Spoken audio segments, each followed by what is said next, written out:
Welcome to Ship and Stir!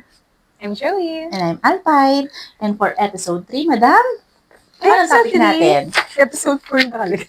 Jump tayo? The Investment Starter Pack. Pera o padala? Okay. Pera or padala? Ano yung pinaka-goal natin today? We will be shifting the mindset of our viewers. To go home, not because you have to, but because you can. Oh, I like that. Hindi mo kailangan umuwi dahil kailangan mo, pero dahil kaya mong umuwi. Yes. Hindi mo rin kailangan umuwi kasi wala ka ng option dito na nakuha mo na lahat ng posibleng matrabaho mo. Tapos, it's closing because you are getting old. Hindi dapat yun ang dahilan ng pag-uwi. Uuwi ka na kasi kaya mo na sa sarili mong bansa. Diba? Oh, yung ganda. Ang ganda pakinggan. Oo. Ngayon, today we're talking about the question that will hit us, lahat tayo, in a deep sense. Pera o padala? It should be, building your own wealth. Or keep sending money. I think merong laging kaakiba dahil Pilipino tayo, nasa tradition natin. Nasa kultura natin na we will always support our family back home. So, parents, relatives. Pero ako, parents ko lang talaga yung mama ko sa kapatid ko. Dapat lang.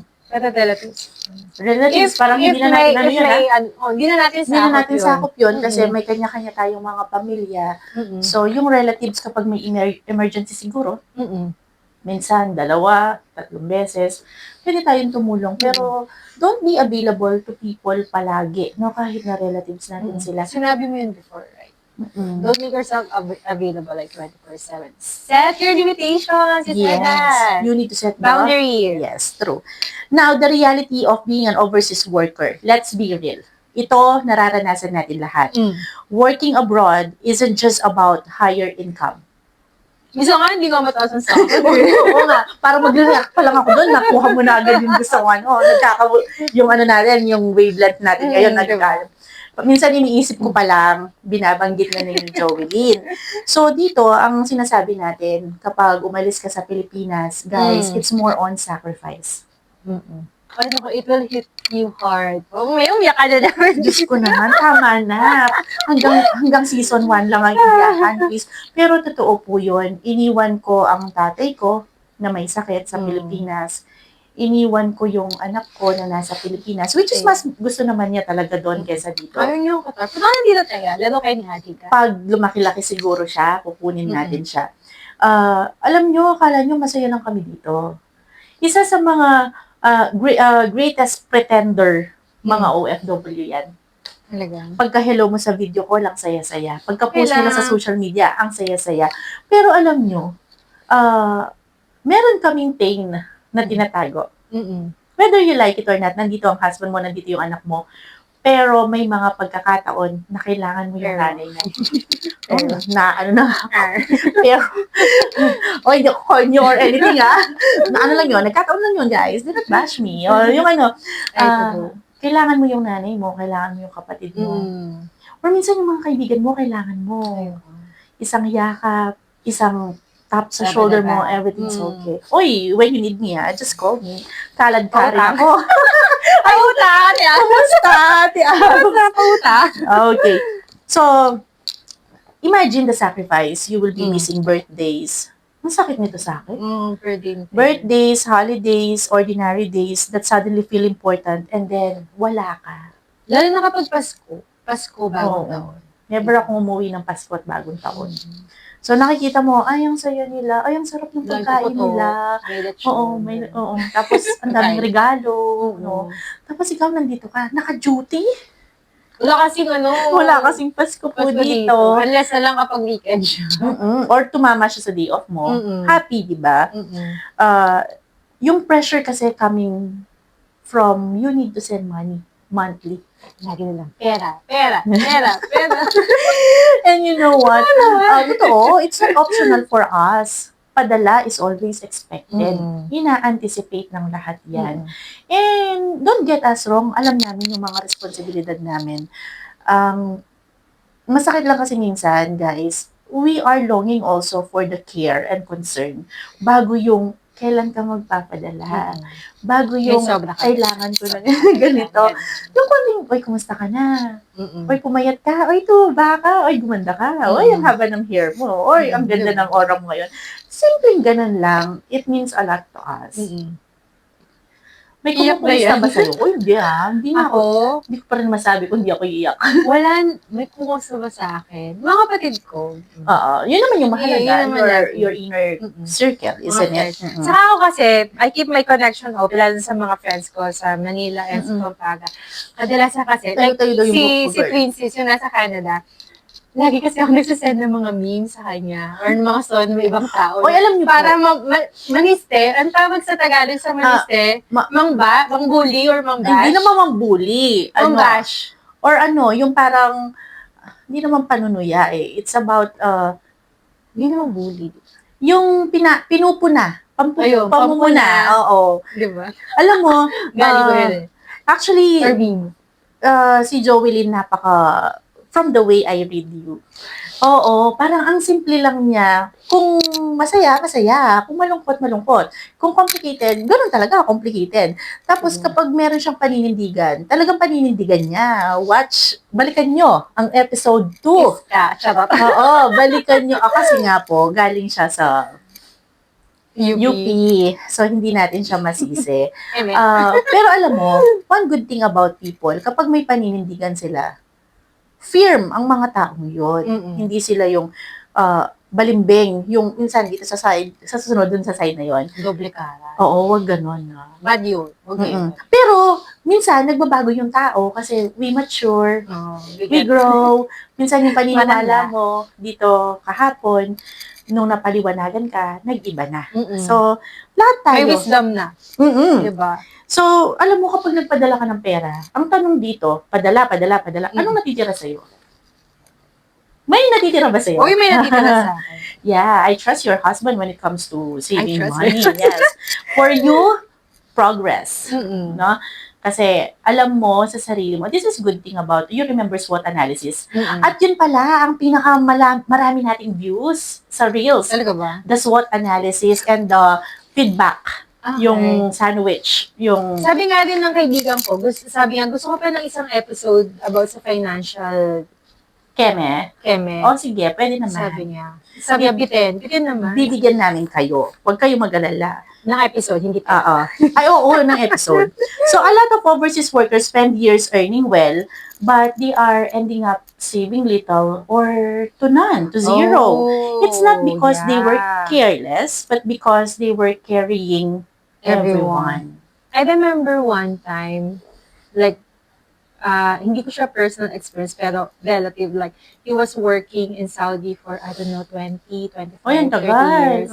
So, parang doon tayo papunta. Diba? Nung umuwi siya ng Pilipinas, parang ano lang napundar, parang wala. So, tumanda na siya doon and all, pero walang investment na nagawa yung family niya for him. Which is so sad, like, sweat, blood, and all. Tapos, nakakalungkot lang isipin na sila gastos ng gastos, ikaw trabaho ng trabaho. Tapos when it's time for you to bakit yung R dumidikit din? Yung R? Trabaho ng trabaho. Trabaho ng trabaho. Meron akong naalala. May kaklase ako dati. Kakilala mo yon, si Manong Bong. Bong or Talis? Si Bong. Sa government pa rin ba siya nag-work? Yes, I think so. Pero nagkaroon ng something dati. Hindi ko alam, baka pinili na niyang mamuhay ng tahimik. Okay. Ang tawag dito, dumidikit yung dila niya sa car. Ngayon nagkakaganon tayo. Matanda na kasi tayo. Ganun ba? So matanda si Kuya Bong. Uy, mas matanda siya sa atin. Yes, diba? Okay. Sorry naman, Kuya Bong. So, ayun na nga. Yun yung nakakalungkot. Makikita mo sila, no? It's not only 10 years, 20, sometimes 30 or more than 30 years. Walang naipundar. Minsan nga, sinasabi ko sa inyo, yung sobrang pagmamahal natin sa pamilya natin o sa ibang tao, minsan kailangan untugin mo yung sarili. Oo kasi kailangan magising ka. At the end of the day, yes, they are family. Pero ang mahalaga, minsan sarili mong kadugo yung iiwan sa'yo sa ere. Nung ikaw yung kumikita, nagtatrabaho, nakakapag-provide, mahal ka ng lahat. Nung umuwi ka na, nagkasakit ka na, tumanda ka na, magtuturoan, sino ang mag-aalaga dyan? Parang may movie si Vice Ganda about it. It was, pinalabas siya 2 years ago. Like, nagtatrabaho The Breadwinner? Yun, The Breadwinner. Oo. Nagtatrabaho mo ba yun? Hindi ko napanood, pero yung summary niya, nakuha ko sa... So, yun yung trabaho siya ng trabaho, tapos, padala siya ng pera para mapagawa yung bahay nila. Ay, oo. Yun. With Eugene Domingo. Oo. Yung may paniderya. Oo. Yes. Tapos, umuwi siya. So, nagsasend ng videos yung mga kapatid niya. Pero yung mga videos na yun is yung parang malapit na bahay, sa kanila. True. Akala niyo yun yung bahay nila. Ay, So, hindi, yun ang bahay niyo. Kasi parang surprise na umuwi na siya. Tapos, ay, ito pala yung bahay. Tapos, nung pagdating niya, ay, ito, Hindi pala. nasa. So, yun yung isang example though. Medyo nakakalungkot lang. Oo. By the way, so, pwede ka rin maghinay-hinay or slow down sa pagpapadala. Tapos, i-insert ko lang to. Meron tayong episode 5, the season finale, nabanggit ko, The Beauty of Slowing Down. Episode 4 or 5 ng season 1.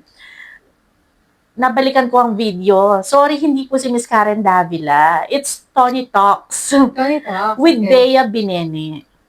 Si Bea Binene. Yes, it's about comparing yung mga generation nila, Uh-huh. bakit mas may successful sa kanya o hindi. Kahit naman sa generation na. Oo. Tapos ngayon sabi niya, alam mo, Ate Tony, mahalaga na alam natin kung paano tayo maghinay-hinay or hindi porke mabagal or slow tayo sa pag-asenso or pagiging successful, meaning to say, hindi ka na successful or hindi ka na magtatagumpay. So, ang ganda nun, gawin mo yung pag-ihinay-hinay naman ngayon sa pagpapadala. So, nandun tayo sa shifting the mindset of our viewers. Nasa the balance tayo. Helping your family. And of course, you need to help yourself. Pinadala mo lahat. Ngayon, nagkasakit ka sa Qatar. Wala kang Hamad card, wala kang insurance. Ikaw ngayon, Oo, patay ka. hiram ng Hindi hiram. ka patay na patay. Oo. Patay ka sa gastos. Patay ka sa gastos. Lalo na kung wala kang insurance. Ang mahal magkasakit dito, guys. Hindi po mura. Sa private hospital dito, mahal ang gamot, mahal ang check-up, mahal ang laboratories. So, you need to help yourself. Again, tandaan mo, ang padala, it is a short-term support. Versus natin yan sa pera. Pagdating sa pera, meaning to say investment. No? In investment, it will give you the long-term security.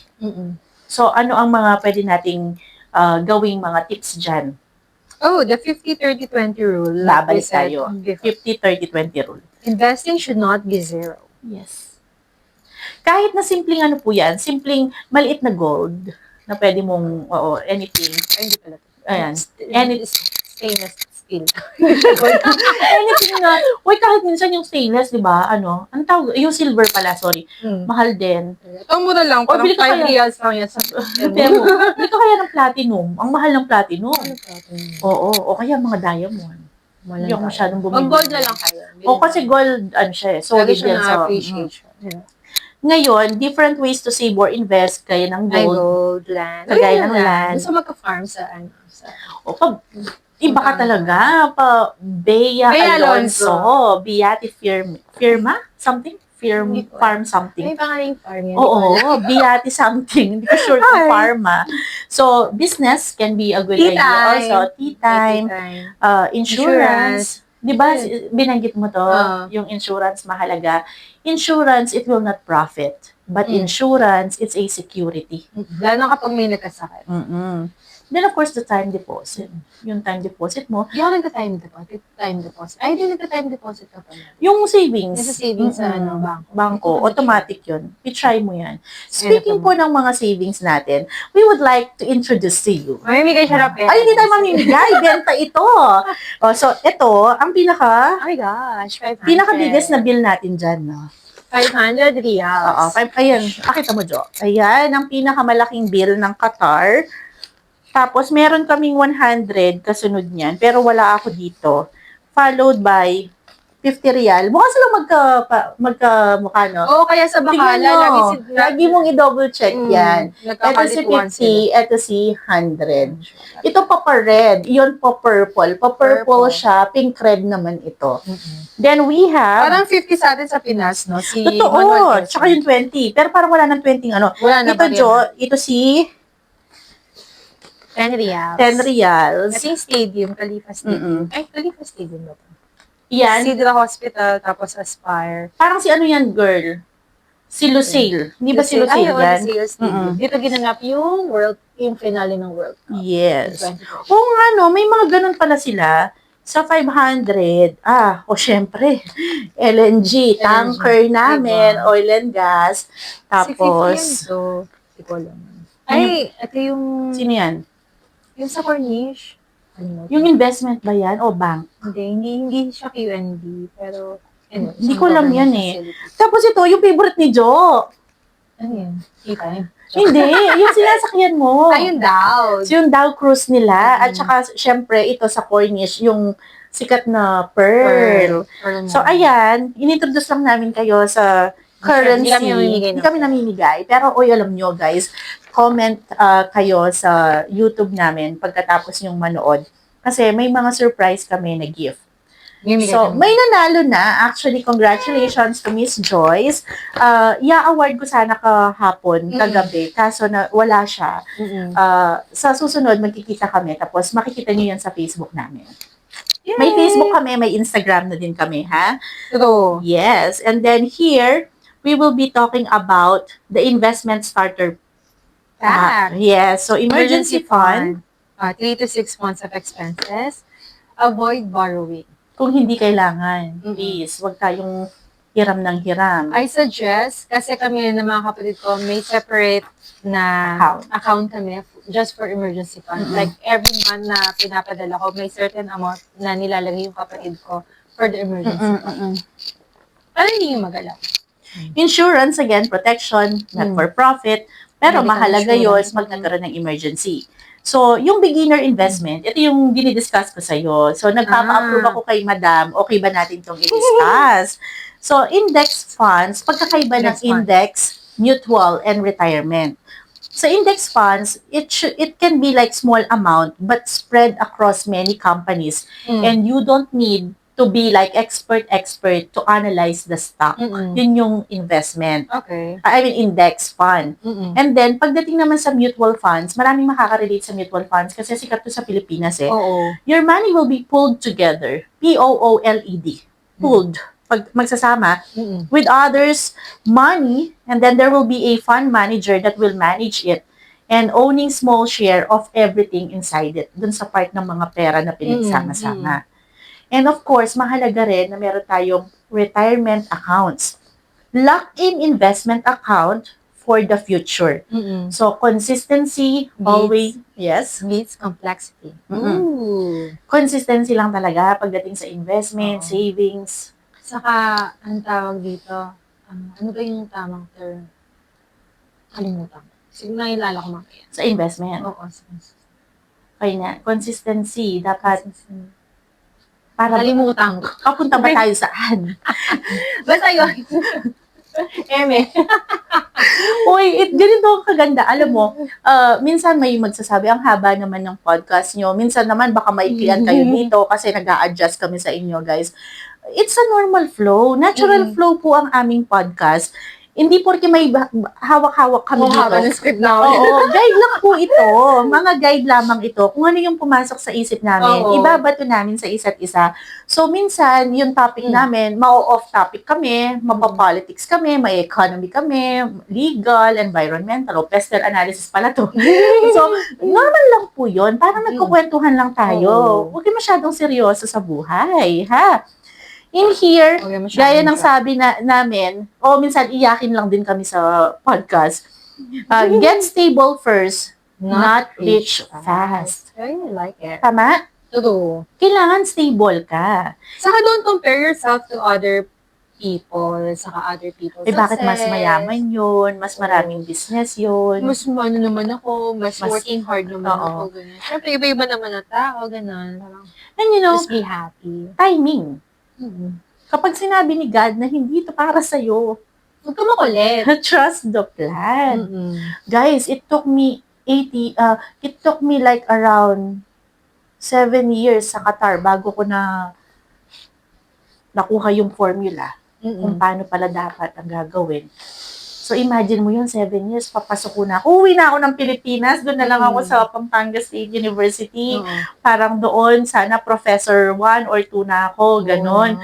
Tapos, na-realize ko, you need to grow para tayong seed. Mm-mm.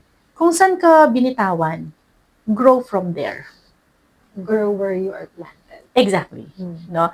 Kasi hindi pwedeng tinapon ka dito, hindi ka naging successful. Lilipat na ako ng flower pot. Hindi na ako dito. Kasi kakalipat mo, hindi mo na i-establish yung sarili mo. No? So, another one is setting boundaries without guilt. What you can send and what you need to keep for yourself. What I can send. Money. And love. And love. Oo. So, how Huwag lang much bigay ng bigay. how much you are sending? In percentage, maybe. Like percent of my salary. Your Oh my income. gosh, ang hirap. Bobo kasi ako sa math eh. Mga nasa 20 to 25,000. Ang sinasend mo. Sinesend ko. Tapos, yung natitira sa'yo, Sa akin yun. with the family. Si Family, then hubby my and... savings na investment. Okay, very good. Kasi may binabayaran ako sa Pilipinas. Kaya hindi ako makapagpadala. Uy, may investment Investment na ako. naman. Yes. Sana matapos na natin, no? Yung bahay. Hindi ka ba alam niyo po, napapagod din kami sa kakapadala, kakabayad. You know, actually, yung props ko dapat for this episode, hindi po bills, but I would like you to introduce sa currency namin. Alam mo, kagabi, iniisip ko, Alpine, dadalhin mo ba to? Hindi. Meron akong shoebox. At alam mo kung anong laman ng shoebox na yun? Pera. Resibo ng mga napadala ko Talaga? through the years na nandito ako. Hindi ko tinatapon. Resibo from the remittance. Yes. Di ba sabi ko sa'yo, hindi ako nagpapadala through app? Kasi Oo. lagi ako nadidelayan. Ako po, Wala nang kasi ako. wala nang pambili ng insure yung tatay ko o gamot, tapos na-stress pa ako. Minsan hindi ako makapunta sa CBQ para i-correct siya or lagi ako nasa remittance. Trusted ko kasi talaga ang Unimoney. Money. So ngayon, naipon ko yun, ang dami. Sabi ko sa sarili ko, multi-millionaire pala ako dapat. Kano na yun, no? No, isipin mo yung mga Mga taong taong 11, 12 years. nakakapagtiis na hindi magpadala sa pamilya nila. So sana mayaman na lang sila, no? Pero kapag Pero may responsibility ka kasi. As a mother, as a oo daughter. nga. Pero alam mo, marunong din tayong mag-save. Marunong din tayong mag-set ng boundary. At syempre, dapat meron din tayong investment. Gaya ng binabayaran mo at ng binabayaran ko sa Pilipinas. Pag-uwi natin, at least, hindi tayo pagpapasapasahan ng kung sino-sino. Meron tayong sariling we call home sa Pilipinas. Perspective shift tayo ngayon. If you will burn out financially, remember, you won't be able to help anyone later. Totoo ba yon? Nasaan tayo? Saan lost ako? Nasa section 4 tayo. Okay. You will be lost. Lagi akong lost. Kaya matanda na. Na-lost din ako. Okay. If you, Tama. truth. Kasi, gaya ng sabi ko, pag tumanda ka na, hindi mo alam kung sino yung tunay na nagmamahal sa'yo. Ay, sakit naman no. Hindi yung pagmamahal minsan ng sukatan pera, Jo. Totoo yan. Kung sino yung walang pera, hindi sila pinapansin. Kung kailangan lang kita, mahal kita. Oo, ako naman. Ano ba to? Milan ba yon Milan?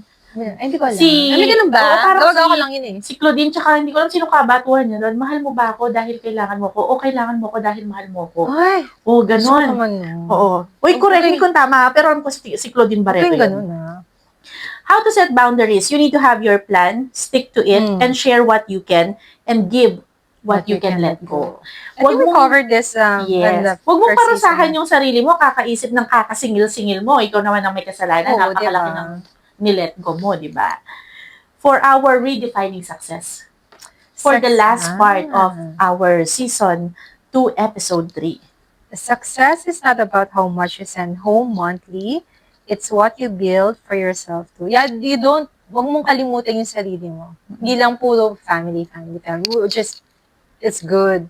And kailangan talaga na yun. Pero, syempre, isipin mo na yung sarili mo. In the At sarili future, mong pamilya. aside, hard-earned money mo yun. So, you have the right to put it where you want it to be. At don't feel guilty if you will be spending for yourself as long as hindi ka burara sa pera. Mm-mm.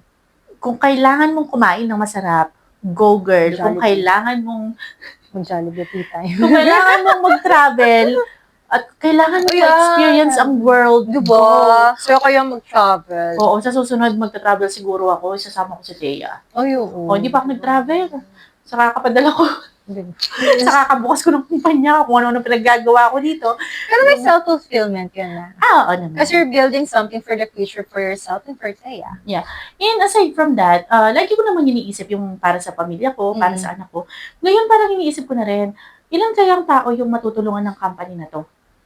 Parang, nagsi-CSR ka na. Oo, no? pagka-CSR na ako. Ka na. Kasi iniisip ko, Qatar is so good to me. Mm-mm. Kahit na 7 taon nahirapan ako, lagi ko pa rin sinasabi, hindi ko iiwan si Qatar. Mm-mm. Dahil napakabuti ni Qatar sa akin. And ngayon, ano kaya ang mabibigay ko pabalik kay Qatar? Ang yaman-yaman ni Qatar. Mm-mm. So yung mga, Bait mo naman, hindi ko nga naisip yun. hindi man ako mabait, syempre may makukuha din ako Oo. galing sa kanila. Pero syempre, dapat may uplift din natin yung buhay nila.